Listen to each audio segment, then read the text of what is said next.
Doamnelor, domnilor, bună seara de aici din studioul Euronova TV Ungheni. Bine v-am găsit la o nouă ediție a emisiunii Alternative. Ceea ce facem fiecare dintre noi în acest moment este de fapt viitorul nostru. Dacă facem bine pentru alții, pentru tânăra generație, pentru societate, pentru umanitate, atunci viitorul nostru va fi unul mai bun.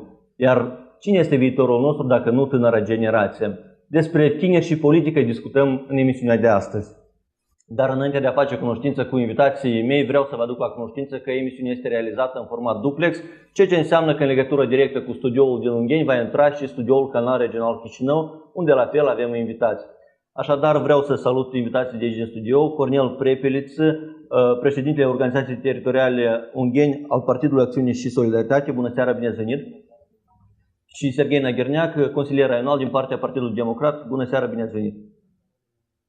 În același timp, în studioul din Chișinău îi avem invitați pe Veceslav Berbecă, expert politic la IDIS Viitorul, și Ana Îndoitu, vicepreședinta Consiliului Național al Tineretului din Republica Moldova. Vă spun bună seara și bine ați venit! Înainte de a procede la discuțiile propriu-zise, vă propun să urmărim un box realizat printre tineri din Ungheni, să vedem ce gândesc ei despre politică, cât de știuți sunt în domeniul politicii și după care venim în studio pentru discuțiile propriu-zise.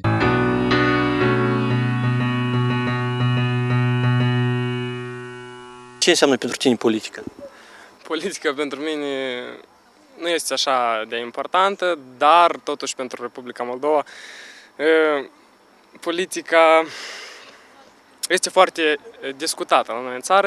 Pentru mine este ceva important, deoarece deciziile lor influențează și tinerii și maturii. Politica, deși în mare parte e un lucru nu prea cinstit, dar totuși are un rol foarte important în societatea de azi. Politica este activitatea cu care se ocupă personalități importante din statul nostru. Ce rol joacă politica în viața ta? Pentru mine ea nu joacă un rol atât de important, deoarece eu mi-am pierdut încrederea în politica din țara noastră. Cred că de la 18 ani politica va avea un rol mult mai important, deoarece va veni vârsta când voi trebuia să votez pe cineva, va trebui să fac o decizie corectă pentru țara mea, pentru viitorul meu. Te vezi în viitor implicat cumva în viața politică? Nu mă văd, vreau să aleg alt domeniu de activitate. În viitor nu vreau în politică, vreau ceva unde să fiu mai mult cu societatea și mai mult să ajut societatea, așa chiar din propria mea voință. Sigur că m-aș implica în viitor în viața politică, deoarece viața politică este viitorul nostru. Ce politicieni de talie mondială cunoști?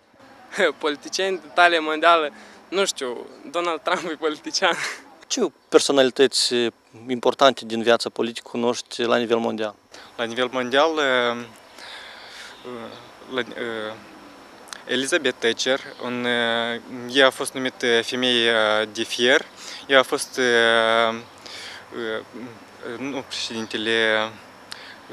președintele Parlamentului englez. Barack Obama, el nu este actual, dar el m-a impresionat foarte mult. A condus cu cinste 2 mandate. Ce politicieni cunoști de talie mondială? Angela Merkel. Prin ce te impresionează? Ea a fost cancelar al Germaniei. În ce perioadă a fost ea cancelar? Nu pot spune. Da, actualmente cine este cancelarul Germaniei nu cunoști?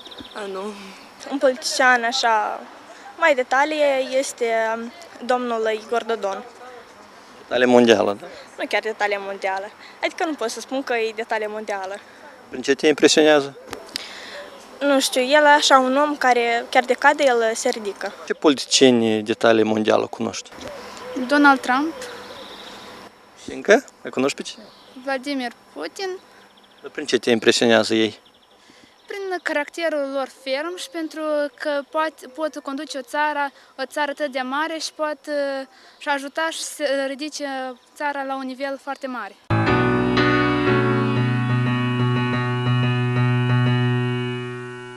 Stimați invitați, ați văzut opiniile tinerilor. De fapt, au fost întrebări mai generale despre politică, politicieni. La finele emisiunii vreau să vă spun că o să mai avem un box. Acolo vor fi intervievați acești tineri, în special despre politica moldovenească, politicieni din Moldova, dar spre sfârșitul emisiunii veți urmări acest box. Deci, din acele păreri care ați auzit, ce puteți concluziona? Este un interes sau, dimpotrivă, un dezinteres din partea tinerilor pentru viața politică de la noi din țară, de pe mapamond în general, domnule Prepeliț? Practic, în acest reportaj am observat că tinerii din raionul Ungheni sunt puțin informați cu privire la politicienii de pe arena internațională. Ne-am convins, practic, prin aceste răspunsuri care au fost date de către acești tineri, unii din ei, practic, absolvenții ai claselor liceale și, practic, rămânem un pic cam dezamăgiți faptul că, practic, tinerii nu sunt informați și nu își dau dorința de a cunoaște aspecte. Dar de ce se întâmplă acest lucru? Cum credeți? Eu cred cel mai mult indiferența tinerilor față de politici și îndeosebi față de situația din țară, datorită faptului că s-au dezamăgit în politicienii din Republica Moldova și, practic, cred că aceasta se răsfrânge și asupra interesului de a cunoaște ce se produce și pe arena internațională. Domnule Năgherneac, opinia dumneavoastră vis-a-vis de aceste răspunsuri ale tinerilor, sunt ei informați destul despre politicienii din lume, despre viața politică sau dimpotrivă? Urmărind acest reportaj, pot spun că tinerii nu sunt destul de informați și chiar unii dintre ei prezintă un dezinteres total față de politica atât moldovenească cât și politica internațională. Dar cum credeți? Ce interesează pe ei mai mult? De ce atât de dezinteresați sunt față de politică? Probabil că sunt interesați de... Este problema în vârstă? Sunt alte interese la această vârstă? Ei sunt tineri, au posibilități mari, este internet, știu calculatorul, pot să se informeze, dar cred că au alte interese. Da, și deoarece vorbim de tineri și dumneavoastră sunteți un tânăr și dumneavoastră un tânăr, domnule Năgherneac, vreau să ne spuneți ce v-a influențat să veniți în lumea politică și să ne spuneți mai multe cum ați făcut această carieră politică, fiind cel mai tânăr consilier raional în istoria Consiliului Raional Ungheni, deci la 25 de ani, dacă nu greșesc. Da. Am venit în politică în 2009 și am făcut acest pas pentru că chiar mi-am dorit să vin în politică și mi-am spus un ferm, da, vreau să mă implic. Și am început activitatea exact în 2009 era și an electoral, am fost implicat în campanie electorală prin distribuirea de afișe, lipirea de afișe electorale, participarea la adunări cu reprezentanții ai partidului. Dumneavoastră, domnule Prepeliț, ce vă leagă de viața politică? Eu, de profesie fiind istoric, majoritatea istoricilor se înclină către acest domeniu. În perioada anilor 2006, îndeosebi, atunci când tineretul au jucat un rol esențial și ulterior, în 2007, cunoaștem rolul care a dus și la schimbarea în Chișinău prin venirea la cârma capitalei a domnul Dorin Chirtoacă. Deci, practic, în acea perioadă m-am implicat în politică, tind dorința de a face o schimbare atât la nivel raional cât și la nivel republican. Deci, practic, aceasta m-a convins faptul că anume să mă implic în politică. M-am implicat în organizația de tineret a Partidului Liberal. Ulterior, practic, am activat ca președinte al organizației Partidului Mișcarea Acțiune Europeană în momentul fuzionării cu Partidul Liberal în 2012. Practic, m-am retras din politică pentru că am rămas dezamăgit, eu ca tânăr, având unele viziuni, dorind o schimbare cât mai rapidă și convingându-mă că aceasta nu se poate face în Republica Moldova, m-am retras din arena politică până în anul 2016. Când anul precedent, iarăși văzând și mi-am spus că anume acum este momentul iarăși al nostru a tinerilor pentru a aduce schimbarea în Republica Moldova, îndeosebi în raion, și m-am implicat deja într-o activitate mai intensă ca președinte a organizației raionale a Partidului Acțiune și Solidaritate. Eu propun ca să includem și oaspeții din studioul din Chișinău în aceste discuții. Domnule Berbecu, din același Vox, printre tineri din Ungheni care a fost efectuat, Cum vedeți acest dezinteres? Din ce cauze se întâmplă acest dezinteres a tinerilor față de viața politică și cum de crescut acest simbol de a se implica mai mult în politică, poate cel puțin la nivel de cunoștințe? Nu vreau să zic că tinerii sunt foarte puțin implicați, chiar cu cei care au vorbit în fața camerelor de luat vederi au pomenit mai mulți lideri importanți. Bun, au făcut anumite greșeli, dar cel puțin au vorbit și au spus. Nu cred că marea parte a societății de Republica Moldova este foarte diferită de tineri. Atunci când vorbim însă de faptul cum să implicăm, iarăși aș veni cu ideea că tinerii au diferite solicitări sau necesități. Unii sunt interesați de politică și ar vrea să se implice în politică, alții mai puțin. Nu putem să implicăm pe toți și nici nu putem să ne dorim ca să implicăm pe toți, că nu cred că este corect. Dar atunci când vorbim despre implicarea lor în general în procesul de luare deciziilor, evident asta este deci ne dorim ca ei să fie activi, ține foarte mult de felul în care sunt informați, cum sunt educați. Și acest proces trebuie să înceapă încă din școli. Ca copiii, de exemplu, în consiliile elevilor, instituții care există la nivel de școli, de acolo să înțeleagă ce înseamnă participare, să înțeleagă ce înseamnă participarea în procesul decizional, să fie ascultați, părerile lor să fie luate în seamă și, evident, dacă aceste procese, mecanisme sunt instituite și ar funcționa cu anumit succes, cred că și interesul tinerilor față de politică ar fi mai mare. Dar încă o dată vreau să notez, nu trebuie să ne așteptăm ca un număr foarte, foarte mare de tineri să fie implicați în politică, mă refer, să fie activiști sau membri activi ale partidelor politice. Domnule Berbecă, dar ca să rămânem în aceeași ordine de idei, situația politică din ultimii ani ar putea fi un motiv de descurajare a tinerilor de a se implica în viața politică cumva? Situația politică de Republica Moldova este un moment descurajător pentru implicarea tinerilor în procesul politic, în procesele decizionale, participarea în politică în general, membri de partid și așa mai departe. Domnul Nagherneac a spus că a venit în 2009 în politică și ne aducem aminte că 2009 a însemnat începutul unei noi perioade, unei noi etape în Republica Moldova și încheierea unei etape, mă refer la perioada în care a guvernat Partidul Comuniștilor. Valul din 2009 a fost un val când tinerii au participat activ. 2009, mă refer la evenimente din aprilie, s-a realizat în mare parte și datorită implicării active a tinerilor. Și a fost un val de protest față de situația din Republica Moldova. Din păcate, vedem că situația nu s-a schimbat foarte mult din 2009 încoace. Chiar dacă au fost promovate anumite reforme, problemele au rămas aceleași, situația este evident complicată și atunci când vedem ce se întâmplă în Republica Moldova din diferite aspecte, economic, financiar și mai departe, mă refer în primul rând la fenomenul corupției, la felul în care partidele de la guvernare au știut să gestioneze anumite probleme și dimpotrivă în loc să rezolve problema corupției, au participat direct sau indirect la ceea ce cunoaștem noi.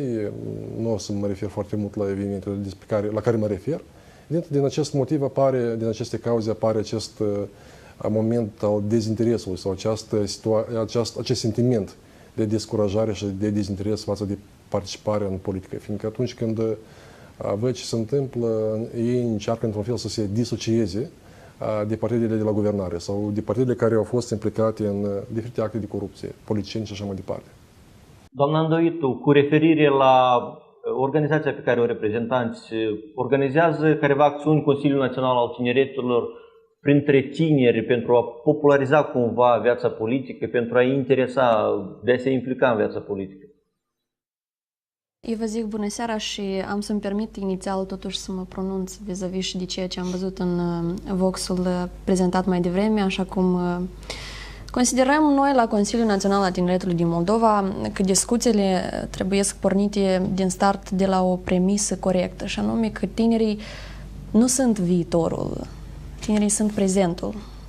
În momentul în care în prezent aceștia nu sunt satisfăcuți de lucrurile care se întâmplă acasă, ori politicienii nu răspund nevoilor acestora, ne pomenim în situația în care tinerii pleacă și evident nu va mai exista niciun viitor cu privirea ce i-ar privi pe ei eventual. Așadar, de aici pornind, la Consiliul Național al Tineretului din Moldova, evident că se depun eforturi în vederea activizării tinerilor, atât în perspectiva activizării lor pe participare civică, fiind ori în școli, ori în centre de tineret, ori în organizații de tineret, dar vă dați bine seama că conform cifrelor, noi avem astăzi doar 3% din tineri care sunt implicați în organizații de tineret. Este un procent foarte mic, ceea ce înseamnă că, de fapt, tinerii sunt în numere mai mari, de fapt, ori pe rețele de socializare, ori se preocupă de alte distracții, așa și cum sunt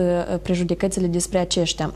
Făcând referință la ceea ce s-a vorbit în Vox, este o realitate faptul că politica din Republica Moldova este văzută drept a fi o activitate care dăunează. Ori o domniță din Vox afirmă că aș dori să îmi aleg o profesie unde pot ajuta societatea, fiind întrebată dacă ar vrea să meargă în politică. Ceea ce din start înseamnă că politica nu este văzută drept o activitate în care poți să intervii pozitiv în tot ce înseamnă organizarea unui stat, în tot ce înseamnă politici publice și, de fapt, care este și rolul politicii în sine, vine să răspundă nevoilor unei majorități care i-au delegat pe anumiți reprezentanți politici să acționeze în numele puterii de stat. Iată de ce, având această setare la nivel de atitudine deja, înțelegem că tinerii văd politica dintr-o lumină negativă, lucru care este greșit, așa cum merg la următorul argument, că chiar dacă politica, credem noi, ori tinerii în majoritate avem senzația că nu îi interesează, pe de altă parte politica se interesează foarte mult de ei.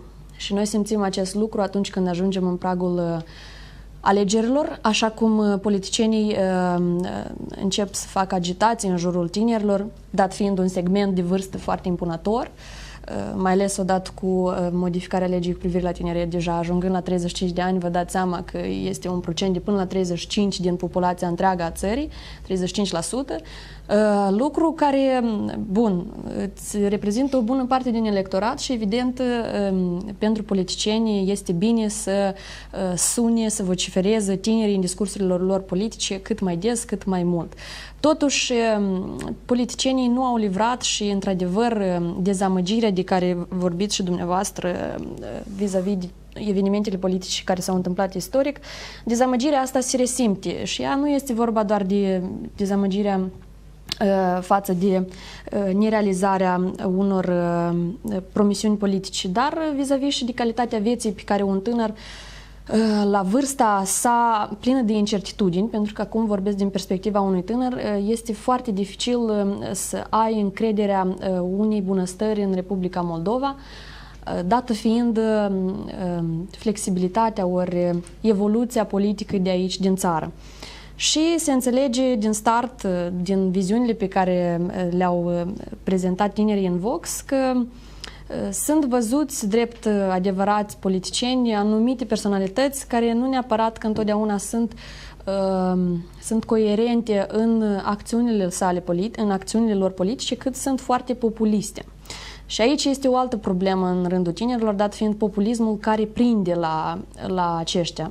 Și aici vine din nou din altă problemă, dată fiind analiza critică la care trebuie să supună orice discurs politic, un tânăr este foarte vulnerabil în fața politicii, dată fiind incapacitatea sa de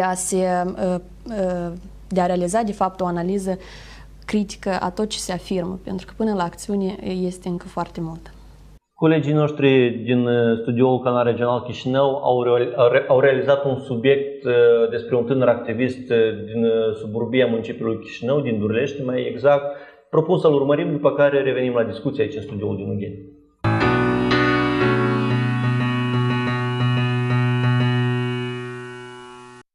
La alegerile locale din 2015, lui Petru Tătaru, un tânăr din orașul Durlești, nu i-a ajuns un singur vot pentru a deveni membru în Consiliul Primăriei din oraș. Oricum se știe, localitatea Durlești este cea mai mare suburbie a municipiului Chișinău. Iar în ultimii ani aceasta se dezvoltă din ce în ce mai mult. Astăzi vă prezentăm istoria unui tânăr aspirant la titlul de angajat cu leafă la instituția politică. Noi am început practic lupta nu pentru a candida pentru o funcție, dar am început o luptă publică pentru corectitudinea de a administra orașul.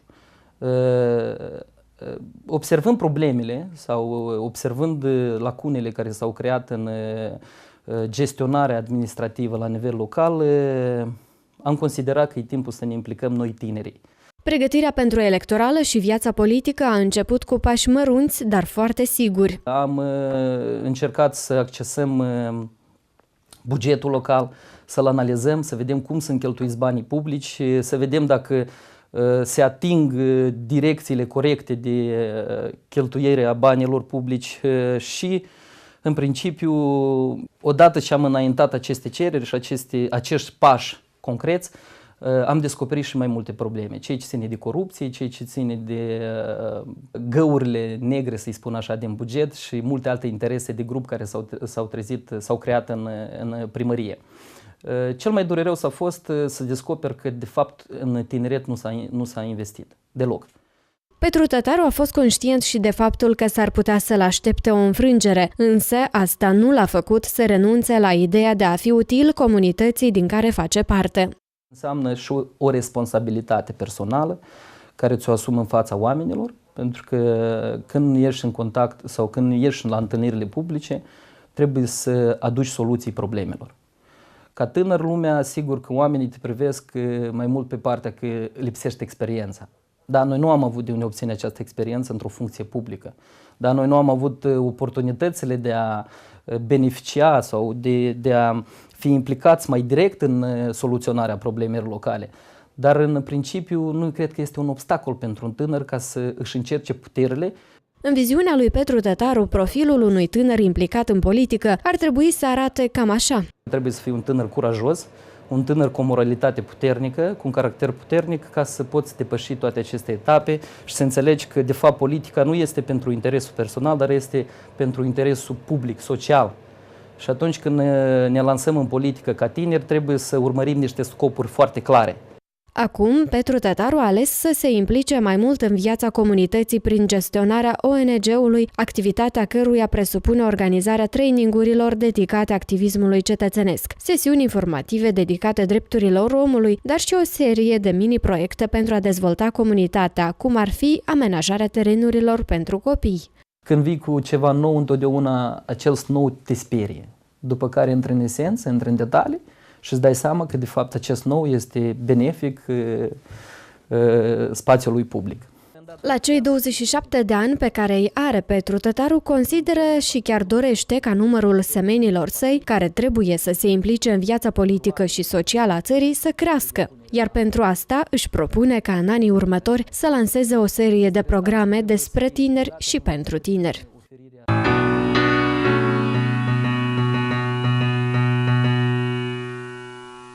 Mulțumim colegilor din studioul Canal Regional Chișinău pentru că ne-au pus la dispoziție acest subiect. Domnule Prepeliță, pe dumneavoastră vreau să vă întreb, ca și acest tânăr, și dumneavoastră ați candidat la o funcție publică, spunem așa, ați fost un candidat la funcția de primar al orașului Ungheni acum mai mulți ani. Am fost consilier regional. Dar și la funcția de primar ați candidat. De ce v-ați gândit să faceți acest pas, dacă nu v-a fost frică de careva probleme în... Deci, ar vrea să menționez mai întâi de toate, am fost ca consilier raional în cadrul Consiliului Raional Ungheni și chiar vreau să menționez că un tânăr pentru a se implica are în primul rând nevoie de verticalitate, în primul rând și de a-și urma acele obiective și scopuri pe care dorește să le facă spre schimbare. Spre exemplu, în cadrul Consiliului Raional aș vrea să menționez că am avut două inițiative, deci în primul și în primul rând am făcut parte din grupul de inițiativă cu privire la scoaterea gardului de sârmă ghimpată de pe Prut, alături de ceilalți 4 colegi. De asemenea, am venit cu inițiativa care iarăși a fost votată de majoritatea consilierilor cu privire la faptul ca ancheturile tuturor structurilor, direcțiilor din cadrul direcției raionale Ungheni să fie doar în limba română, conform statutului limbii și a legislației în vigoare. Ulterior mi-am înaintat candidatura la funcția de primar al orașului Ungheni, actualmente municipiu. În ce perioadă a fost? Aceasta a fost în perioada anului 2012 mai. Deci, practic, din ce considerăm, deoarece am dorit o schimbare în orașul nostru, lumea vedea în tineri anume că ei sunt promotorii schimbării în localitate și practic...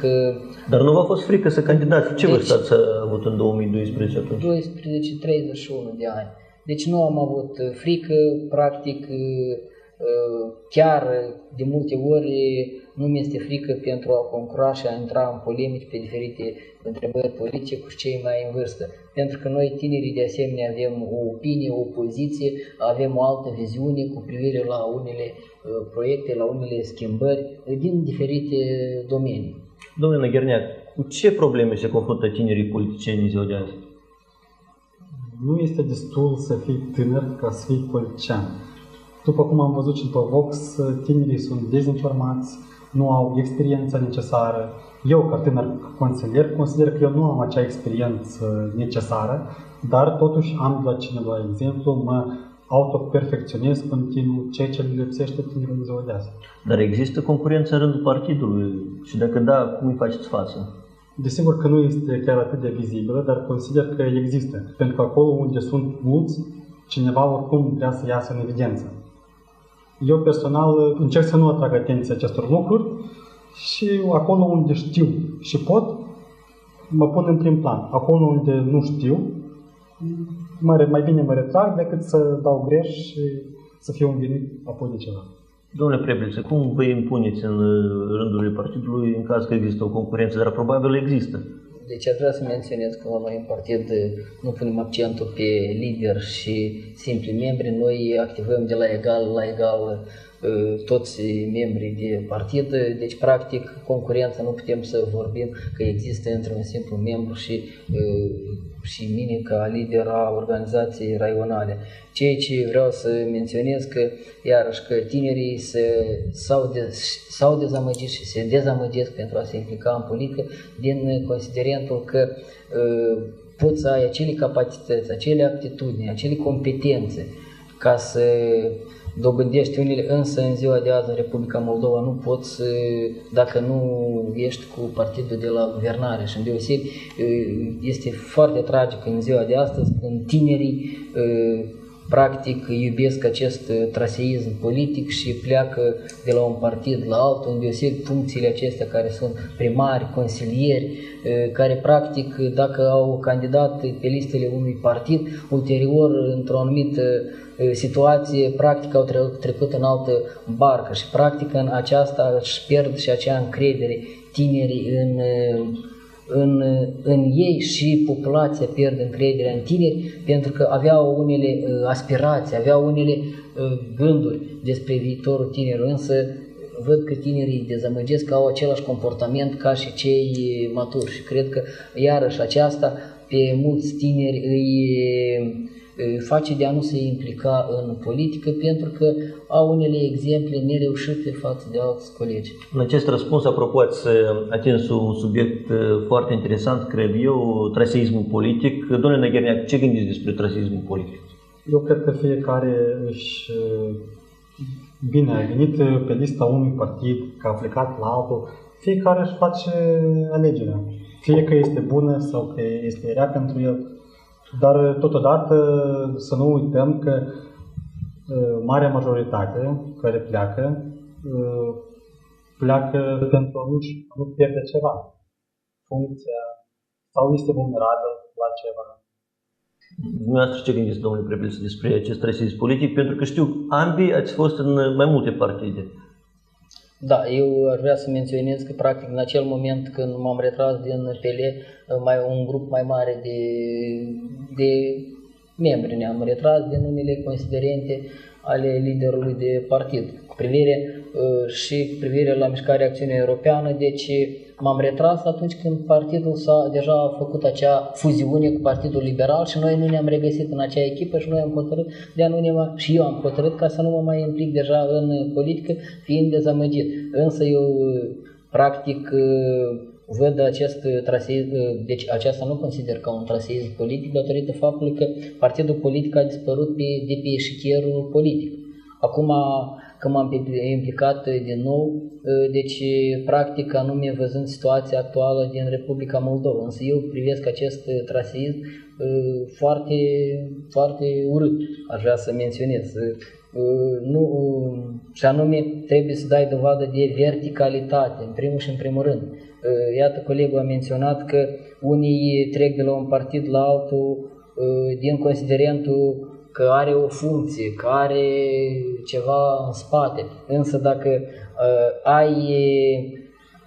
practic, nu ești pătat, nu ai nimic, nu are niciun organ cu ce să te amenințe, atunci tu mergi mai departe, indiferent de amenințările care vin dintr-o parte sau din alta și îți menții opțiunea politică mai departe.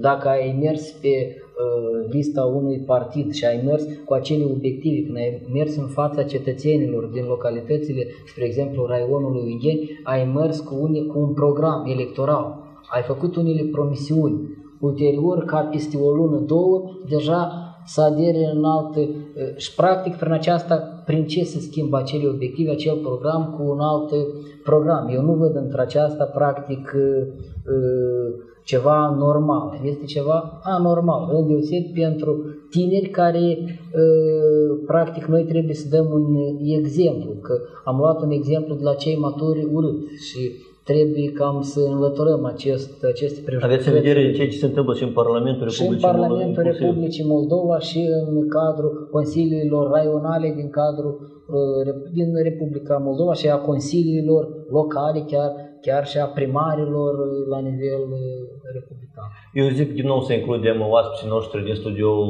Canal Regional Chișinău și vreau să întreb pe domnul Berbeca aceste probleme cu care, multitudinea de fapt de probleme cu care se confruntă tinerii politicieni, cum ar putea să le depășească? Dacă ați avea careva sfaturi pentru ei în depășirea acestor probleme? Sfaturi, nu știu dacă aș fi eu persoană indicat să dau sfaturi în cazul dat. Mă refer în primul rând la persoanele din studio, fiindcă ei sunt implicați în politică, eu sunt un fel de o persoană din afară, adică comentez, dar nu sunt implicat, adică nu sunt membru de partid. Atunci când vorbim despre probleme care sunt, ați evidențiat problema rasismului, de fapt aceste probleme sunt niște chestii care de mult timp există în Republica Moldova și de fapt așa reflectă situația partidelor politice din Republica Moldova. Noi, de când am obținut independență, putem să, dacă vom face o analiză, o să vedem că nu am creat un sistem instituționalizat, adică partidele noastre nu sunt instituționalizate. Ce vreau să spun? Vreau să spun că dacă ne uităm la toate procesele electorale, să mă gândesc la toate etapele electorale pe care le-am avut noi, în special cele parlamentare, nu știu dacă vom găsi vreun partid care se va regăsi la primele legi parlamentare până în prezent. După o anumită perioadă se încheie anumite cicluri, încep altele și aceasta înseamnă dispariția unor partide și apariția altor partide. Că apar unele, este ok, dar că dispar altele înseamnă lucrul la care vreau să mă refer, că nu avem un proces instituționalizat al partidelor politice și asta de fapt se reflectă și prin această, sau cauzează acest fenomen al rasismului politic. Vorbind iarăși despre implicarea tinerilor în politică, înțelegem foarte bine un lucru, evident ține de dorința fiecăruia de se implica, de gradul în care este informat, dar și evident trebuie să dețină anumite competențe sau anumite trăsături. De exemplu, tânărul din Dulești a remarcat că trebuie să fie foarte activ și trebuie să fie curajos.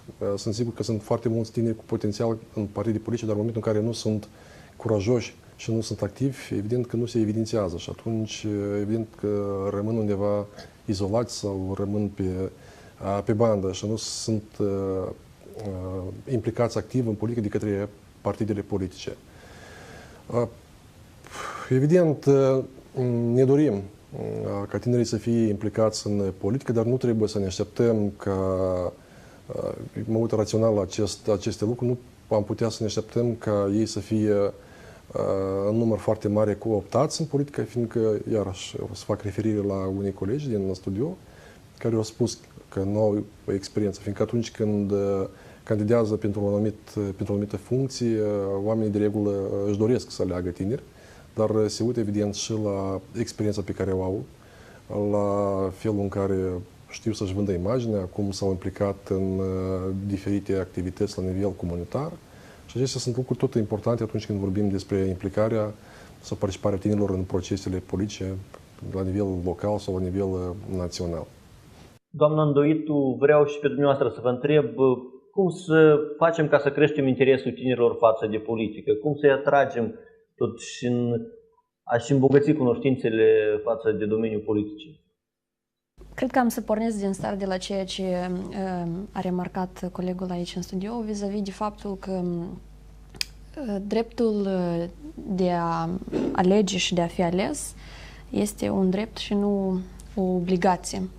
Și de aici și derivă de fapt situația în care noi suntem astăzi.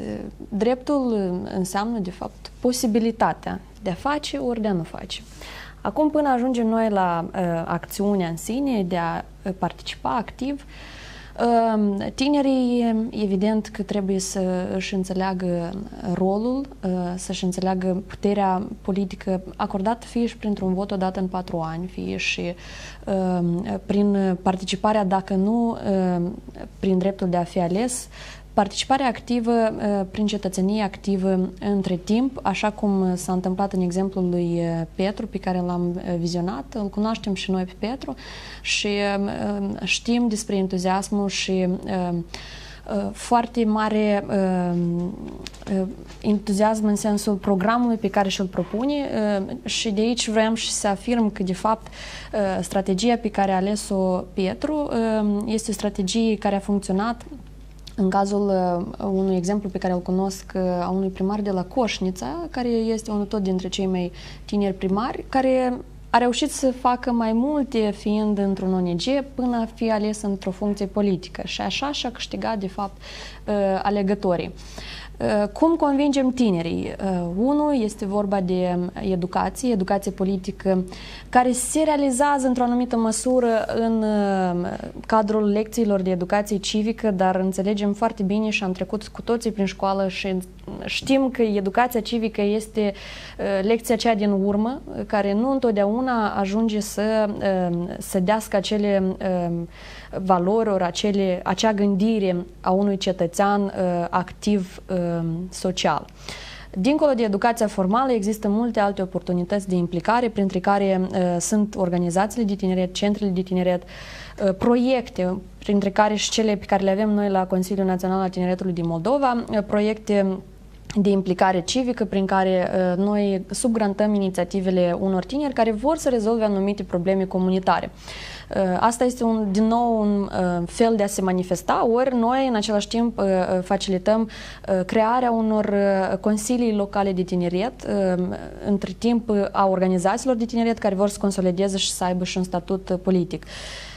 Educație formală, educație non-formală și apoi, dincolo de asta, nu mai putem să fim siguri că un tânăr putem să-l aducem de mână. Asta trebuie să vină din propria dorință interioară, care în același timp trebuie să se coreleze și cu oferta pe care o prezintă fiecare politician. Adică și clasa politică, pe de altă parte, are datoria de a deveni suficient de interesanți pentru tineri, așa încât nu sunt doar populiști, dar sunt și pragmatici, sunt și vorbitori într-un limbaj de înțeles pentru tineri, pentru că noi suntem obișnuiți cu un limbaj suficient de lemnos în politic, ori suficient de tehnic, iar dată fiind faptul că limbajul acesta nu este de interes pentru tineri, aceștia și se îndepărtează. Acestea ar fi elementele la care ne-am referit în mod prioritar. Apoi am avansat de fapt mai mult prin controlul exercitat de către tineri vis-a-vis de ceea ce fac politicienii. Asta ar fi o implicare deja mai angajată și s-ar menține și în timp. Dar asta este o altă etapă. Da, eu vă mulțumesc pentru acest răspuns. Propun acum să urmărim un alt reportaj de la Media TV Cimișlia. Colegii noștri au realizat un reportaj despre o tânără care este consilier în cadrul Consiliului Orășenesc Cimișlia, după care revenim la discuții.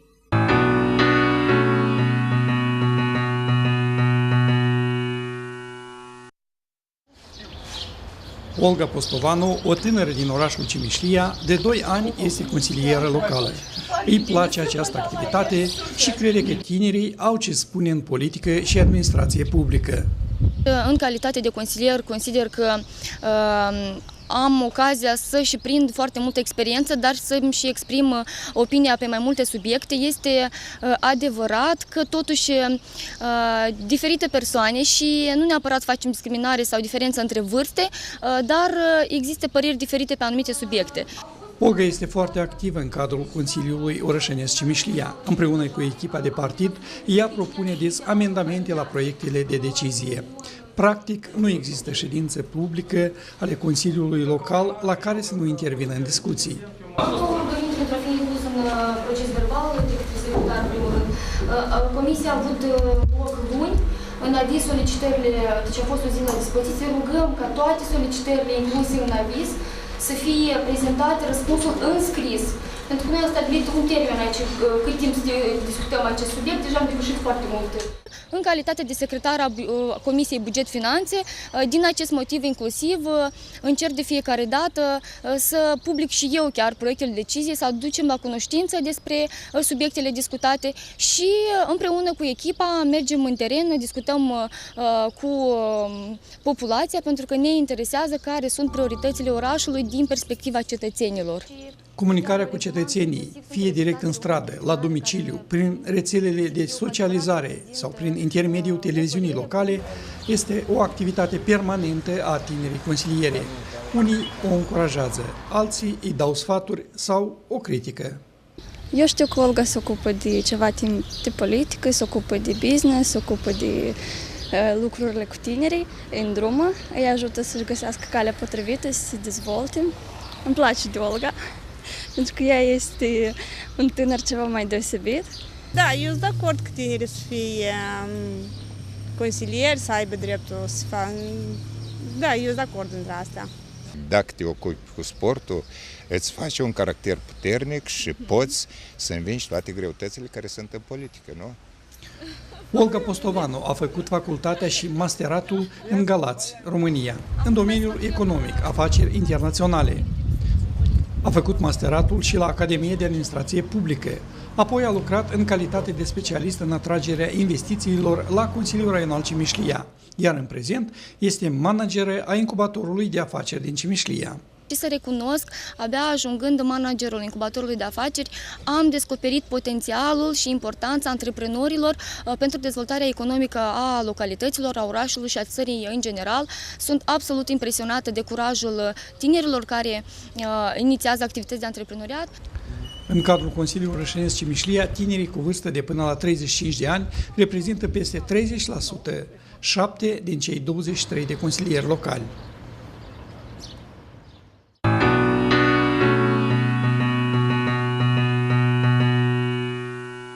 Așadar, am revenit aici în studioul din Ungheni. Domnule Năgherneac, ați văzut colega noastră la Cimișlia destul de activă. Cum personal, în calitate de consilier raional, încercați să vă afirmați în cadrul ședințelor Consiliului Raional? Deci, activitatea de consilier raional nu se rezumă doar la ședințele Consiliului. Vă întâlniți cu cetățenii? Se întâmplă cât de des vă întâlniți? Se întâmplă, chiar recent a fost o campanie Caravana Consilierilor Raionali, unde toți consilierii s-au împărțit în echipe, s-au împărțit raionul pe zone și au plecat la discuții cu cetățenii, cu primarul, cu consilierii locali, să vadă ce probleme sunt în aceste comunități și cu ce soluții putem să venim noi. Dar revenind la subiect, activitatea de consilier raional nu se rezumă doar la ședințele Consiliului Raional. Mai sunt și comisii. Acolo, pot spune că acolo este cel mai mare efort depus, pentru că acolo problemele sunt dezbătute mai detaliat, vin persoanele care vin primare, persoanele interesate care pot... Dar dumneavoastră, în calitate, probabil sunteți, dacă chiar cel mai tânăr consilier, aveți un cuvânt de spus în cadrul acestor comisii, chiar și în cadrul ședinței. Cei mai mari sunt mai ascultători atunci când, uite, vine un tânăr și cu sfaturi sau cu anumite idei. Eu, dacă am propuneri și am ceva de spus, eu spun. Chiar recent am fost, să spun așa, mi s-a făcut observație că nu susțin echipa. Dar cum eu pot să susțin dacă nu e de susținut? Nefiind, domnule Prepeliț, membru de partid, poate un tânăr sau o tânără să ajungă într-o funcție de conducere, fie primar, fie consilier, fie președinte de raion? Fiu sincer, nu. În situația actuală a Republicii Moldova, nu. Dacă nu, tânărul nu este implicat și îndeosebi cu partidul la guvernare, deci nu poate, indiferent de acele competențe, capacități, aptitudini, profesionalism chiar să aibă, deci nu poate ajunge la o funcție. Dar cum vedeți acest lucru? Chiar dacă se organizează așa zisele concursuri, ele sunt formale, tot persoana care este nominalizată va ajunge în funcția respectivă. Dar de ce se întâmplă acest lucru până la urmă? De ce un tânăr, iată, am văzut tânărul la Durlești, nu-i ajungea un vot ca să ajungă consilier? Până la urmă se demonstrează că noi avem, de fapt, aici, în cadrul Consiliului Orășenesc și Raional, candidați independenți. Corect, sunt asemenea candidați independenți, însă prea puțin. Este doar 1, 2, este rar, sunt, știți, așa, rarități. Însă este foarte greu ca tinerii din raion și îndeosebi din Republică ca să se promoveze, având acele cunoștințe, aptitudini, iarăși menționez. Este foarte greu, doar dacă ești membru al partidului care se află la guvernare, în raion sau la nivel republican. Da, avem foarte puțin timp la dispoziție. Vreau să vă întreb încă ceva. Care sunt viziunile dumneavoastră față de politicieni și politica moldovenească? Succint, dacă ați putea răspunde, domnule Neghernec. Chiar dacă fac parte din partidul de guvernământ, sunt unele chestii care îmi plac, sunt unele chestii care nu îmi plac, pentru că sunt realizate reforme de care suferă prietenii, familia. Dumneavoastră ce credeți? Aș vrea să menționez că politica moldovenească este foarte, în primul rând, foarte murdară. De aceea este necesară o schimbare a politicienilor la nivel național. Pentru că deja credibilitatea în acești politicieni care s-au perindat pe parcursul anilor în diferite partide, deja s-au epuizat și lumea a pierdut acea încredere. Eu propun acum să urmărim încă un vlog realizat printre aceiași tineri din Ungheni. Ce crede despre politică și politicienii moldoveni?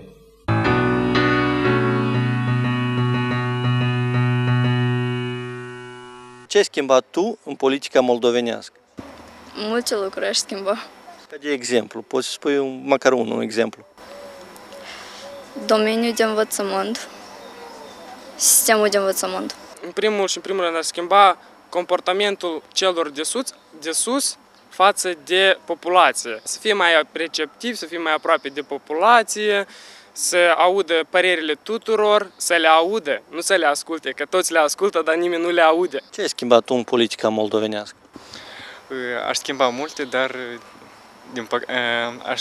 în primul rând aș schimba sistemul de gândire a mentalității politicienilor. Până când m-am gândit la această întrebare, dar cam n-aș schimba nimica. Adică îți place tot ce se întâmplă în politica moldovenească? Nu îmi place chiar tot ce se întâmplă, adică nu e chiar totul perfect. Ce ai schimbat tu personal în politica moldovenească? Să fie cu cât mai puțin și cu cât mai mult valoare să aibă, să facă ceva din țara noastră ceva frumos. Cunoști câți deputați avem în Parlamentul Republicii Moldova? 101, dacă nu greșesc. Cunoști câți deputați avem în Parlamentul Republicii Moldova? Dacă nu mă greșesc, sunt mai mult de 100, dar ceea ce cred că este greșit deoarece sunt foarte mulți. În opinia ta, cine este cel mai responsabil politician din Moldova? Nu cred că avem politicieni responsabili, toți sunt pe aceeași cântar. Din punctul meu de vedere, cel mai responsabil la momentul de față este domnul Igor Dodon, președintele Republicii Moldova. Responsabil nu pot să spun. După părerea mea, ei toți în același timp sunt și responsabili și irresponsabili. Cine este cel mai caragios politician? Cine îți provoacă zâmbete cel mai mult?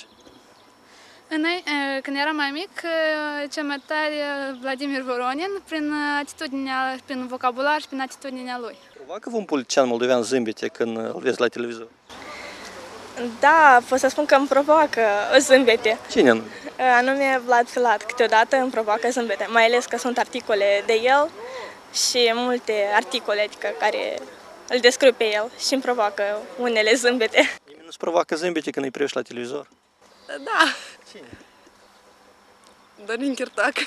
Cel mai caragios politician moldovean cine ar fi în viziunea ta? Vladimir Voronin sau Chirtoac. N-ar trebui să fie caragioși politicienii, ei trebuie să fie din contra cei mai serioși oameni din țară.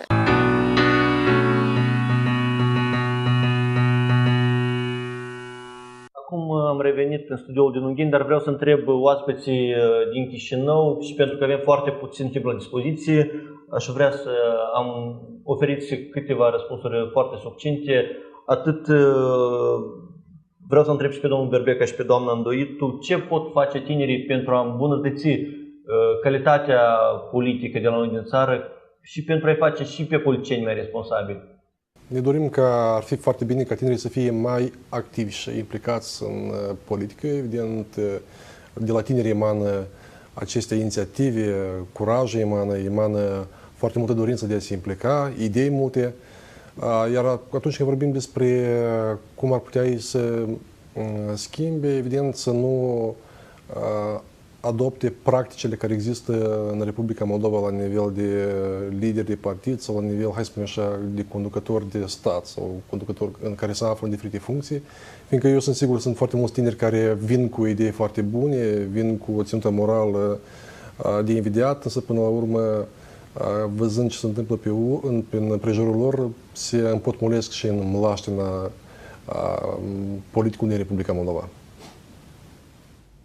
Din perspectiva mea, așa cum suntem generația Google, vrem să ne declarăm, există metoda online și offline. Atât când ne privește online, evident că politicienii se tem atunci când sunt condamnați în masă pe orice rețea în care ei sunt vizibili și atunci tinerii pot interveni. Dar dincolo de ușurința unui click, există dificultatea unei acțiuni offline, așa cum implicarea tinerilor, de fapt, în realitate, trebuie să devină un efort mai consolidat și să fie, de fapt, încurajată încă de la o vârstă mică. Vârsta unui tânăr în care legea îl numește deja așa este de la 14 ani, ceea ce înseamnă că chiar de atunci este suficient de pregătit ca să se implice în instituțiile în care se află, unde învață, ori deja mai departe în organizațiile, ori activitățile, proiectele de tineret în care localitatea se află. Vă mulțumesc pentru aceste răspunsuri, vă mulțumesc pentru că ați dat curs invitației noastre. Am revenit aici în studioul din Ungheni și pe final, deoarece suntem, vreau la fel niște răspunsuri foarte succinte. Ce le-ați reproșa liderilor partinice, din partidele care faceți parte, de fapt, dacă aveți ceva de reproșat, domnule Prepeliță? Practic aș menționa că nu am nimic de reproșat datorită faptului că ei oferă acea oportunitate, acea posibilitate de a ne manifesta tuturor. Nu există acea dictatură, nu există acele directive de sus în jos. Deci se respectă fiecare membru, toți suntem de la egal cu privire la exprimarea opiniilor sau în diferitor. Domnule Năgherneac? Nu aș spune că am ceva de reproșat liderul de partid, doar o rugăminte,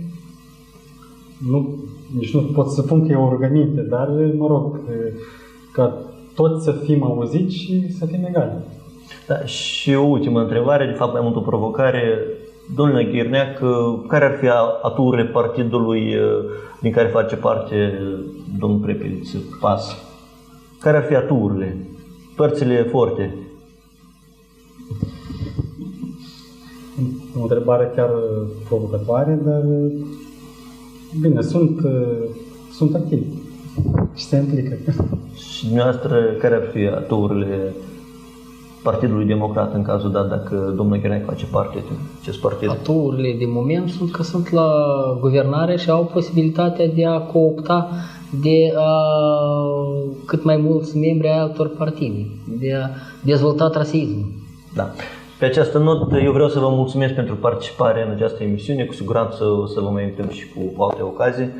Doamnelor, domnilor, atât a fost pentru ediția curentă. Să aveți o seară frumoasă alături de cei dragi. Toate bune!